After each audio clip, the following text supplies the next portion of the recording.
ഒരു യഹൂദ സമൂഹത്തിൽ കുഷ്ഠരോഗം ബാധിച്ച ഒരാൾക്ക് സാധാരണ മനുഷ്യരുടെ ഇടയിൽ ജീവിക്കാൻ കഴിയുമായിരുന്നില്ല.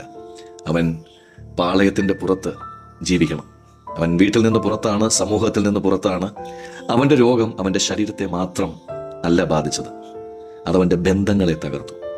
അങ്ങനെ ഒരു മനുഷ്യൻ യേശുവിന്റെ അടുക്കൽ വന്നു. അവൻ പറഞ്ഞു, കർത്താവേ, നിനക്ക് മനസ്സുണ്ടെങ്കിൽ എന്നെ ശുദ്ധനാക്കുവാൻ കഴിയും. ശ്രദ്ധിക്കുക, അവന് യേശുവിന് സൗഖ്യമാക്കാൻ കഴിയുമെന്നറിയാം. പക്ഷെ അവൻ അറിയാത്തതൊന്നു മാത്രമേ ഉള്ളൂ, യേശുവിന് എന്നെ സൗഖ്യമാക്കാൻ മനസ്സുണ്ടോ? അപ്പോൾ യേശു എന്താ ചെയ്തേ? ഒരു വാക്ക് പറഞ്ഞാൽ മതി, സുഖമാകാം. പക്ഷേ യേശു കൈ നീട്ടി അവനെ തൊട്ടു. പിന്നെ പറയുക, എനിക്ക് മനസ്സുണ്ട്, ശുദ്ധനാകാം.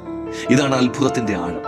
യേശു ഒരു രോഗിയെ മാത്രം തൊട്ടതല്ല, അകറ്റപ്പെട്ടു പോയൊരു മനുഷ്യനെ തൊട്ടു. കാരണം യേശുവിൽ നമുക്ക് സ്വർഗീയ പിതാവിന്റെ ഹൃദയം കാണാൻ പറ്റും.